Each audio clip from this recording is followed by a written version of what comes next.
कस्तो अवस्थामा गोली चलाउँछ थाहा छ तपाईलाई? प्रहरीले गोली चलाउने अवस्था कतिखेर आउँछ भिडमा थाहा छ? तपाईँ कल्पना गर्नुहुन्छ? प्रहरी मान्छेलाई गोली चलाउँ मारौँ भनेर पहिला यसो बन्दुक एकदम पोस्टमा बसेर ताकेर बसेको हुन्छ र? आफ्नो ज्यान जोगाउन चलाइरहेको हुन्छ पुलिसले। त्यतिखेर कसो घुँडामुनि लाग्यो कि घुँडामाथि लाग्यो भने थाहा हुन्छ? मैले पहिला पनि भनेको छु, त्यहाँनेरि बानेश्वरमा त्यो दिन 2500-2600 राउन्ड भन्दा धेरै गोली चलाएको छ। त्यतिखेर 18-19 जनालाई गोली लाग्यो होइन, 20-22 जनालाई। मान्छे पुलिसले मार्ने इन्टेन्स राखेको भएदेखि यी चाहिँ केटाकेटीहरूलाई सबैलाई मार्नुपर्छ भन्ने इन्टेन्स राखेर हानेको भएदेखि त्यस्तो स्थिति हुन्थ्यो? त्यो भिडमा एउटा गोलीले 3 जना छेड्थ्यो होला त। हामीले त्यतिखेर के गरेका छौँ भने त हामीलाई थाहा छ नि त।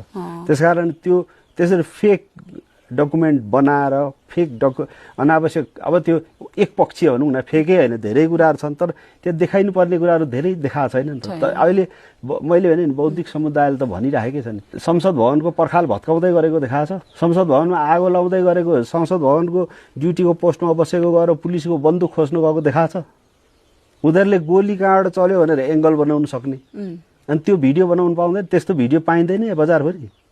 त्यस कारण त्यो वैयात इस्यु हो। त्यस कारण यस्ता वैयात इस्युहरू किन बनेका छन्, अहिलेकै टाइममा किन आयो भन्ने कुराको बारेमा म ठ्याक्कै यही हो यस्तो हो भनेर म तपाईँलाई केही पनि भन्दिनँ।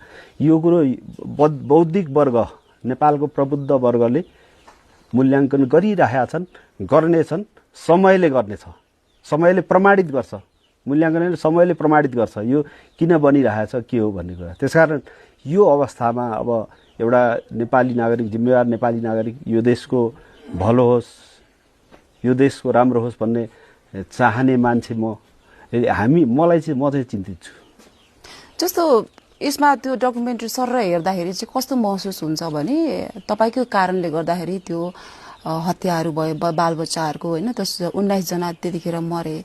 तर त्यसमा चाहिँ तपाईँ मात्र नेपाल प्रहरीको प्रमुख हुनुहुन्थ्यो, तपाईँको आदेशमा त्यो भयो।